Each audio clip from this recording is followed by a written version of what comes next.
Yeah?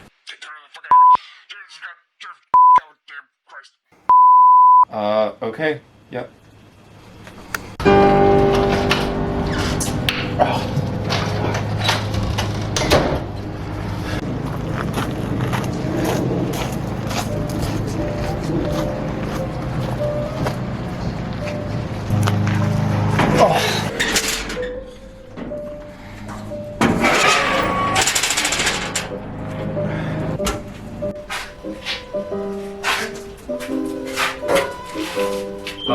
Jacob?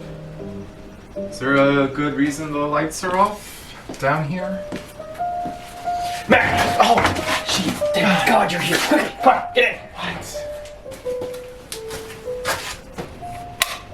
So, what's going on? Why did you need to see me? And since when did you make our storage unit your personal office? Look, this is where I'll get all my best thinking done. Alright, the flushing water above my head makes my thoughts flow freely, you know? And also, we're in a tight spot By here. osmosis, right? Osmosis Jones, like that wonderful film that everyone loves and will always hold up. No, Matt, plus we're in a tight spot down here at Unprotected Text LLC, alright? We need views, Matt. We need lots of them. Right now, we're like this. Yeah. Okay? We need to be like this! Excelsior! Right. Yeah, I read Marvel comics growing up too, so that makes sense to me. But how do we get to this? Well, you remember what I taught you? You can't grease a wheel without a hot tube of butter? Well, I mean, yes, also that, yes, but no, about YouTube. Oh, yes, right, I remember. Skim the top. You take the top and you skim it. Exactly. Yeah. Alright? Okay. Alright? So videos about more popular videos get views. So all we need to do is make a video about a book by someone who's got a lot of views on an established platform, and we can just skim some of those sweet, some of those sweet views off the top, and maybe even a few subs. Honey, I don't know how you expect me to get skim with all these subs, honey. Oh. I want some cheese in that sub, baby. Yeah. Subscribers, Matt, not subs. If we make a video about a YouTuber's book and make it thoughtful and thought-provoking, and maybe some of their viewers will consider subscribing to us along the way. Oh, right, yeah. You're like a genius or something. I would go that far, thank you. All right, brilliant. So, we have our plan. So, whose book are we going to talk about? Oh, don't tell me that you already thought about Jory Graceffa's book in real life. I mean, come on. A memoir written by a YouTuber? Can I get a one-way ticket to Redundancyville? No, not him. Oh, also, doesn't Hank Green have a new book coming out this year? You are getting a little warmer. No, I was thinking about doing Lindsay Ellis' new book, Axiom's End. Huh. All right, I see. What do you see? Well, it's just, you know, do you really think that we, the two of us, have the critical chops to succinctly and coherently parse out her novel? I mean, you know what her videos are like, right? You've both seen the videos. Yes, of course, I've seen the videos. And now, that's a genius. I mean, she's so articulate and awesome, and we're so not. We're just not that, and she's not us. I mean, she has a Patreon, for crying out loud. I wouldn't even know how to go about setting that up. Get a grip, okay? We don't need to go toe-to-toe with Lindsay Ellis, you know, on production value or critical media theory, okay? Because we can't, Matt, all right? We just can't. Her and her team would wipe the floor with us. Look at where we are. Yeah, look at our lives. I mean... Plus, she's absolutely incredible looking in her author photo. I mean, you've seen the photo, right? Yeah. She looks stellar with that lipstick. We could never look that good. God, I know, and I've tried to. All right, so what you're saying is that our lack of clout is not a ding against us? Right, I am saying that cloudlessness or budget sadness aside, we still make a worthwhile video about her book that's like entertaining and maybe a little thought out even, perhaps. And if some of the million subs that she has sees it and decides to come along for the ride, who does that hurt? Oh, us, potentially. I mean, can you imagine? Just imagine, like, if the Lindsay Ellis stans see our video and they don't like it, and then they decide to come after us and drag us online, then what are we gonna do? This is not a problem. This is why we have Gregor. We just throw it on him, he can go through the comments, he can sift the mail, it won't be a problem. Yeah, he could do that. Yeah. That's a good idea. We can just have him bear the brunt of the internet's vitriol and hatred. think he's fine with that. And that's why we love him. And I wouldn't be too worried about it anyway. Is that so? You really think? Yeah, we love Lindsay Ellis. I mean, we like the criticisms, so I'm sure people look up boatloads of good stuff about this book. This is a win-win opportunity, Matt. You just have to read it. Right, the reading part. Yeah, with the pages. Well, I mean, it should be a breeze, right? I mean, it's genre fiction, right? Sci-fi. Oh, awesome. So, let me guess. Is it a post-apocalyptic environmental disaster dystopia? Or wait. Is it a futuristic Mars colony, something like that? I don't think so. I think it's more of a First Contact book. Looks like it's set in the Bush era. Ah, say no more. I am on board. Age of the Merkin 1970s. Oh no, like the president, like 2005. Oh, right. Yeah, that Bush.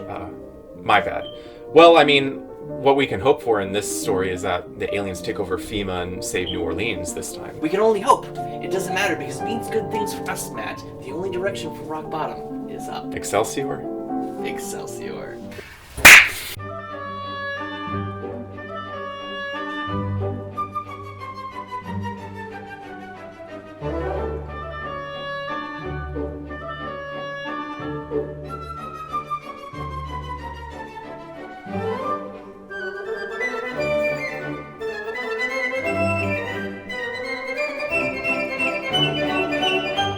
Hello, welcome to Unprotected Texts. I'm Jacob. I'm Matt. And this week we watched read Legend of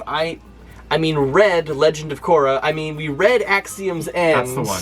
That's it. Axiom's Revenge. Axiom's Revenge by Lindsay Ellis. Whatever it is that we say here in the following intervening 30 minutes or so, Yeah. that we love Lindsay. Yes. We love Lindsay Ellis. You knew her before I did. Well, though I knew of her. To be clear, we do not know Lindsay Ellis personally. No, but I mean, we know her in the way that we know YouTubers, and that we're supposed to feel like we're a part of her life because this is her output and what she does for a living. Yeah. So you knew about her videos before I did, and you recommended them to me, especially the Game of Thrones one, and didn't listen to you for months, and then eventually got around to it, and I think, we both think, that she is a brilliant cultural commentator, absolutely, a gifted video essayist, her and her editor, Angelina? I think Angelica? So, yeah. One of the two. They do great work. Yes. And we think that, sort of like, I look forward to her videos when they come out because they are very thoughtful and polished and well put together and funny and entertaining as well. Absolutely. If I was half the editor that her and her team is, this show would be so much better. It's already pretty good. All that to say that this is an example of good faith criticism. This is not bad faith criticism, what we're about to get into here. Tip in our hand. So, we had a lot of hype, we had a lot of, I was excited. Yes, I was excited too, and I'm usually not big on sci-fi and that sort of thing. Yeah. This is like unabashedly sci-fi. 100%. I had a lot of hopes and expectations. Absolutely.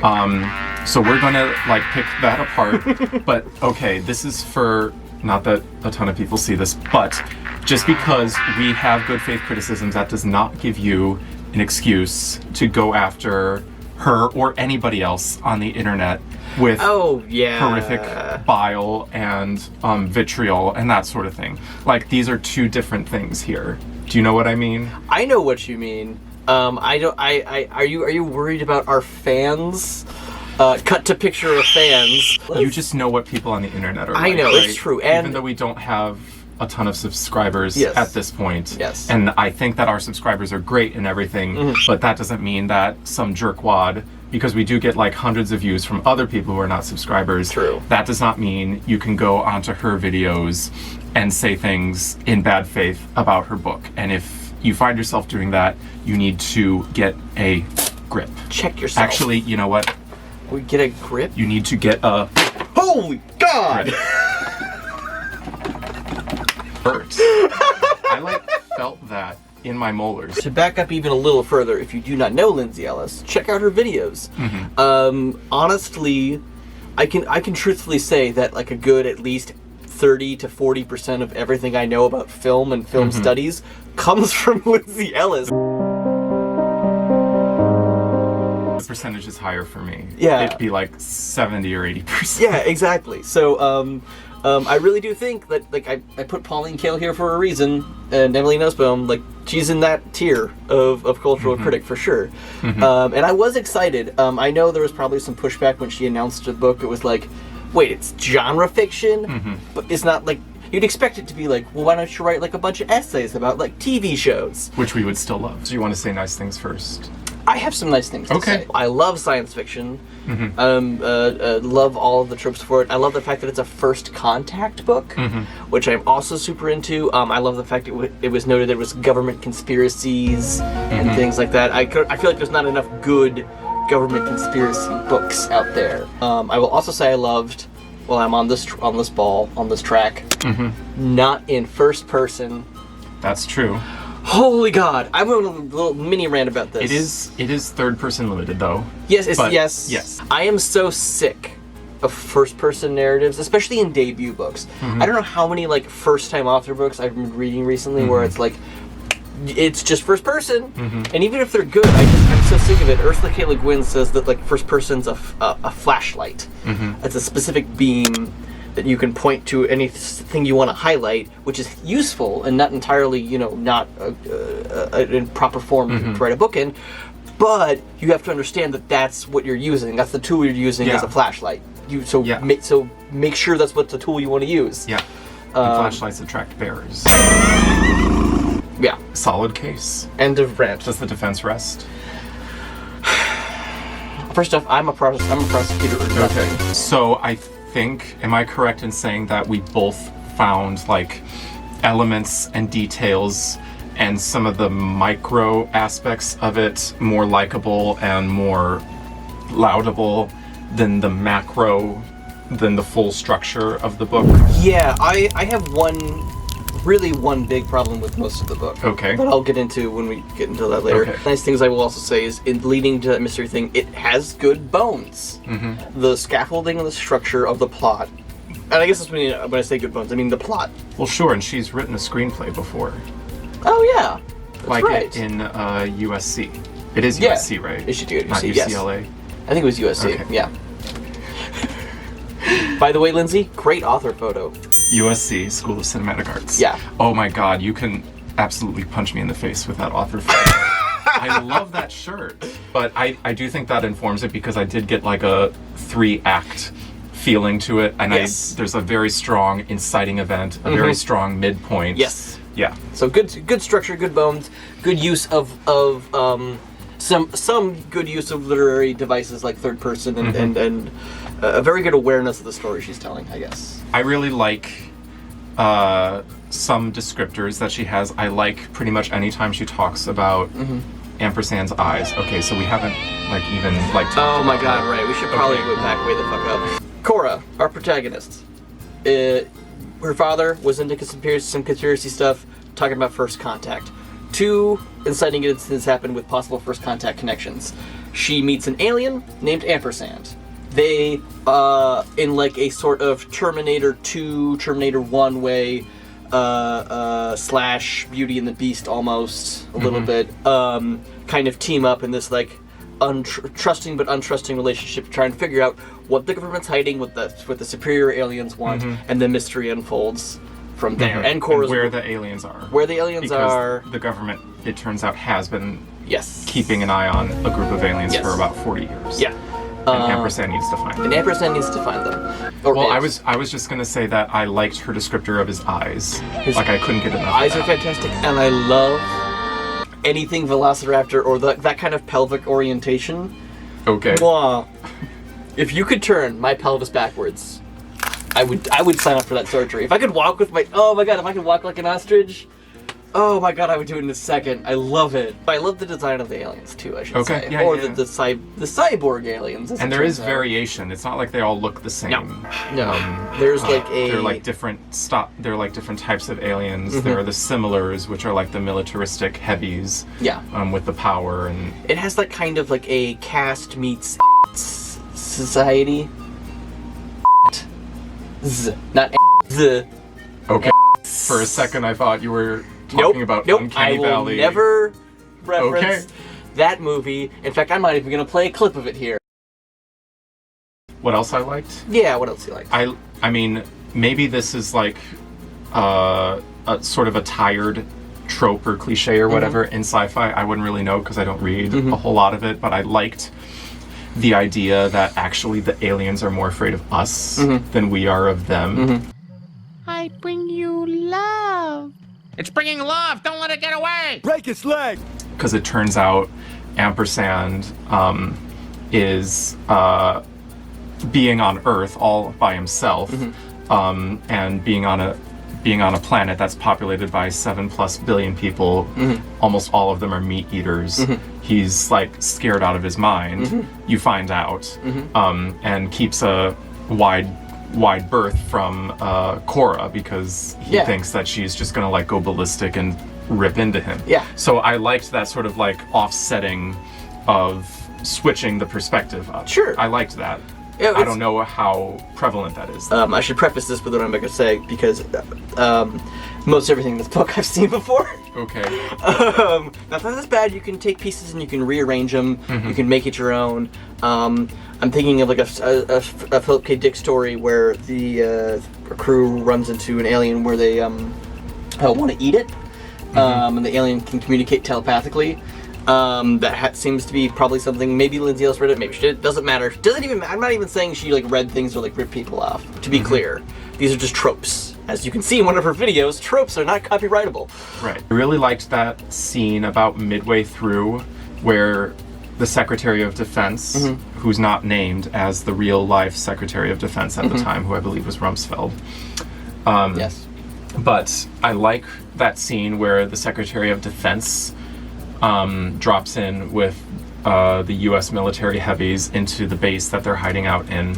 In the next chapter, she gets super emotional, and then Ampersand, you know, in a moment of empathy and like trying to bridge the gap and bridge the connection, make the connection between species, has a more empathetic stance to Cora. Yeah. I really liked that, and I think what Lindsay was going for was like the Secretary of Defense is sort of like her father Niles, because Niles at this point Niles is like over here. He's like this entity that like drops missives and publications that affect her because she's his kid. Yeah.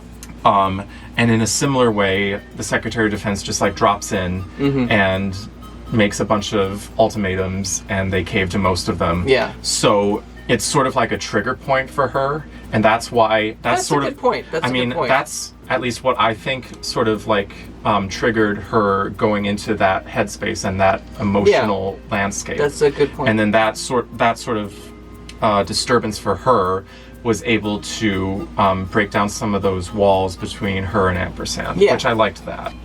The relationship between the two of them, Ampersand and Cora, it just really confused the hell out of me. By the end of it, I was just like, I don't know. And this feels like... I do want to like put this out there though, and this is like our next talking point, I guess.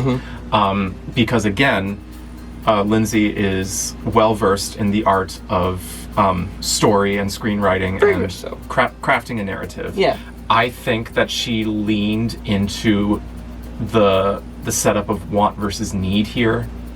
That's fair. Yeah. That's the want from the inciting incident is Cora wants to protect her family from what she thinks is government sanctioned mind wiping. So she teams up with Ampersand in the hopes that her interpreting him for everyone else is going to protect her family. That's what she wants. What she needs is to seek closure with her father and feel like she has agency again in her own world because she's just kind of stuck with her collegiate studies and everything else going on in her life. Yeah.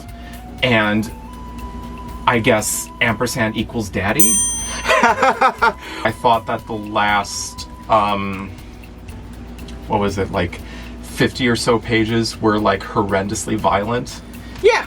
Which I don't have a problem with violence, but there's sort of this there's like this unwritten rule in music theater, and I'm just going, what was that? Nothing. The rule is the 15-minute rule. Okay. So whatever you want to do later in the play or the musical, you have to do first, and you have to set up from the get-go in 15 minutes. Kind of like Chekhov's gun. I'm putting this gun in a bag here, and it stays in here, and nobody touches it for the rest of the evening. Well, you know what they say about a gun in the first act, Ron. First act of what? Think Spring Awakening. In the first 2 numbers, you have a girl singing about her sexual frustration and not knowing about pregnancy, and boy classmates in the academy singing about their own sexual frustration and their hormones, and you know, the hard knock life of like being a horny teenager. So when by the end of Act 1, when they're having sex on stage, you're not like, what the hell, you know? So you have to like set things up, and even if it wasn't within like the first 50, 70 pages or something, I feel like the desanguinization was a little bit like, what? Okay, that's fair. What? See, okay, maybe this is just something. because of what I read. Maybe it's just because of what I've read or seen or done. But that scene did not. It didn't disturb you? I was like, yep. And I breezed right. It didn't slow me down at all. I'm sorry. It honestly, it's gruesome. The level that it went, it just kind of came out of nowhere. I don't disagree with you. Oh, here's the other thing. So it's sort of set up, both within the book jacket and sort of in the first section of the book. Yeah. With that whole axiom of, you know, truth is a human right. Yes. So we're thinking that like transparency not only between the ruled and the rulers is going to be a theme, but also between people, right? Yes. We would think that, wouldn't we? Well, I thought they were going that way. I thought Sure. I thought it was going to be. Me too. Yeah, because that seems to be like a wonderful, like microcosm theme between characters that speaks to the larger theme of the book. Yes. But it turns out, and I mean, there's that scene, and this is going to be a spoiler. Yeah, skip to time code. When ampersand tells her to like go and leave and don't come back, no matter what. Harry, and the Hendersons then. Right, basically. Go! Go! And she goes back, and with everything that happens and getting kidnapped by Obelisk and meat hooked by Obelisk. Fuck yeah. I summon Obelisk the Tormentor! The truth, like, almost kills her. Do you know what I mean? Yeah. That did not really set up a good example to me of the interpersonal truth is a human right, and it took a very long, confusing, and sidewindy sort of path to get to the point where you realize that ampersand had become a sim file with her, right? Yeah. I think that should have happened before all of that. That would have put a clear lock on the stakes. I'm glad you brought that up about the themes about truth is a human right and the axiom, because what I love about science fiction as a genre is its ability to play out thought experiments that have like real social and political implications. I mean, you have so many great questions you could play with. You have the Fermi paradox, you have the Great Barrier, you have like, I mean... Yeah, the Great Filter. The Great Filter. Yes. Yeah. And they even touch on that a little bit. They touch on it a little bit. Just because you're writing a first contact book doesn't mean you have to be like, well, the Fermi paradox says, or like the Great Filters say. You don't have to touch on it. I'm fine with like just being like, no, aliens, fuck it, fuck you, aliens. Neil deGrasse Tyson will slide into your DMs. He will, and if he hasn't already. Dear Lindsay, love the book. Love the book, but one of the things I love about the three-body problem is that Keep going. Sorry. Yes, is that it really does like put those questions of the Fermi paradox and the Great Filter and like the implications of the true technology it would take for a society to make faster than light travel, which is so vastly beyond what we can comprehend. And so I'm fine with that, her not like playing with those tropes, just being like, I want aliens, I want first contact, fine. But then the social question this seems to be playing with, or the political aspect seems to be like, yes, truth, and truth is a human right, especially setting in the Bush era, which of course was like, especially for me, it was like before, like, oh, the government lies, like all the goddamn time. All of us.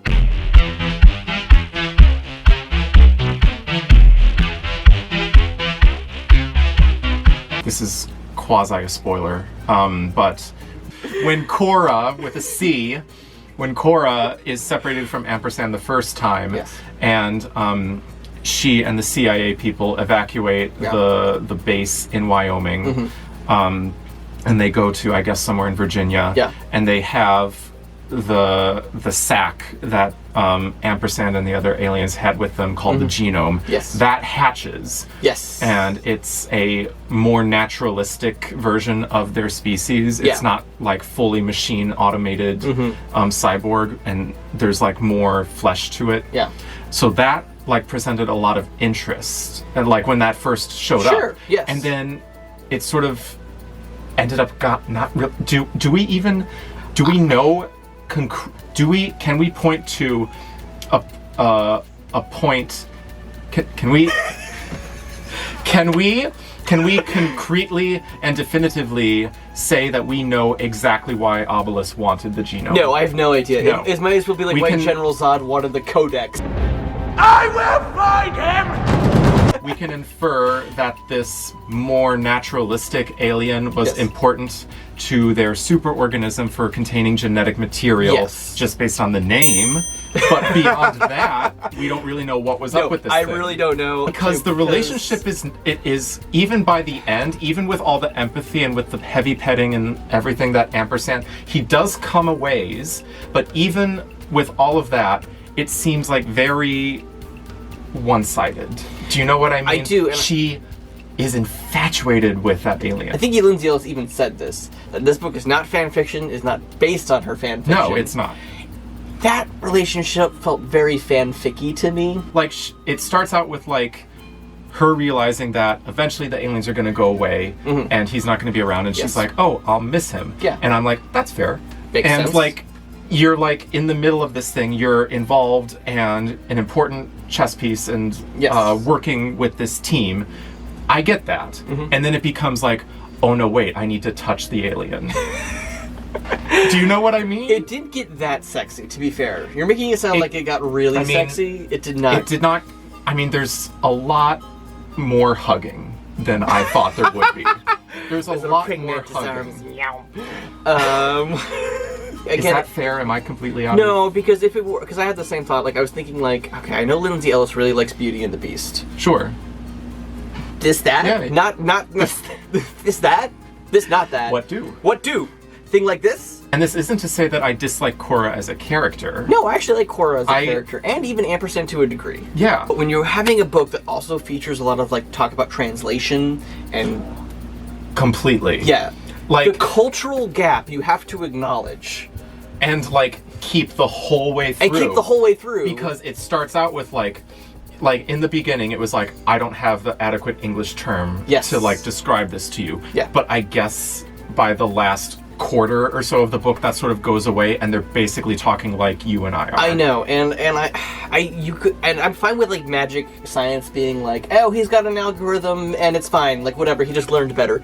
I'm fine with that, but just like translating's one thing, and because she brings it up at the very beginning when they first meet, and she does these things where she'll bring up like, oh, he's afraid of the meat eaters.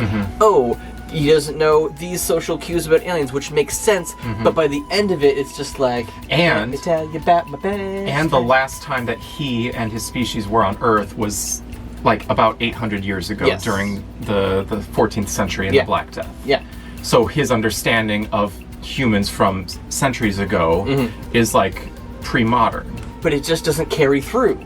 The characters kind of drop it. The story, it doesn't seem to matter. I guess is my main concern. It doesn't seem to matter at the end to the conclusion of the book. It's just like, but maybe we're not being fair. Maybe that's like a setup for like a sequel. Well, yes, that is the hope, and the redeeming quality here is that there will be more. That should be the asterisk on this whole this whole half of this episode, just being like, there's more books, so this could all be planned. And to that end, I'm gonna read the second one. Oh, completely. Yeah, I'll buy in it. hardcover. Yeah. Will you buy it? No, who am I kidding? Of course I will. I bought books for so many less reasons. My God. Remember where we left off? No, but the important thing is to keep in mind that Lindsay Ellis has said before that in media, an alien is never just an alien. Absolutely. An alien means something else. Yes. And I think the other problem here is I don't think that there's like a concrete it's not like an exact allegory, of course. Yes. But I don't think that there's like a concrete metaphor that we can associate this alien with, except for, and spoiler, that the superorganism that ampersand comes from is apparently on its way to Earth in the next 200 years. Yes. Because they don't yet have light speed. Did you feel that as well? I did. The closest thing I will say, I think there is the thrust of it, of that aspect. Do that again. Thrust. The idea of, so early on in the book, Cora explains to ampersand when she's trying to get him on her side, people don't look at me in our society the same way. Like I'm not as noticed, I'm not as cared Not for. a threat. Not a threat. Kind of, and I feel like that kind of plays into ampersand and his race's hierarchical structure, and trying to be about like the less seen, or the our own America. I did just listen to Cast on audiobook, so that's in my brain. Our own like caste structures and that's like the unspoken for, maybe that would be an interesting thing to carry through the other books. And I guess overall, I wish it had been more cohesive and stronger. If this was a 90-minute like action sci-fi movie, probably be freaking awesome. Yeah, I think so. How about you? What's your summarize your statements? Nice. Bring your thesis back into the thesis. I think that it is worth your time, and I think that it is potentially a good setup for a really interesting duology or even a trilogy. We're not really sure. I mean, everything is trilogies nowadays. I don't know if in a wider audience, if other YouTube reviewers or booksellers also felt the same way, but I do wonder if there's like time for her to like sort of patch things together. You also don't want to cave too much to a bunch of dweebs on YouTube. Exactly. Like just stick with the whole question of translation and interspecies contact more, and less with the daddy stuff. Less daddy, more language. So this is a endorsement? Tentative endorsement. Yes. Tentative endorsement. Just know that we were not just be prepared to be maybe a little bit let down at the end. If you skipped all those spoilers and are at this time code that you went to say like, hey, just shut up and tell me if I should buy the book, give it a look. Maybe give it a paperback look or a library read. Yeah. If you want to follow us on our crazy nonsense, you can social medias. The social medias.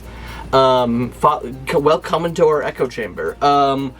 You can do so at unprotected.text on Instagram. And on Twitter at unprotectedtext. And you can also listen to the podcast versions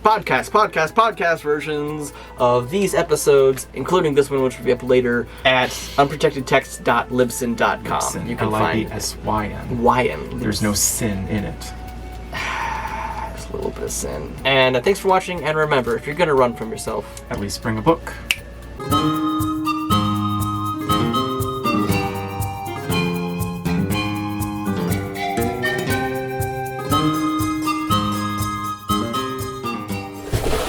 Just put it outside.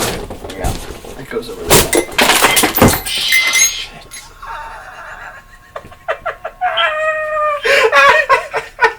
Well, we're not getting a wide.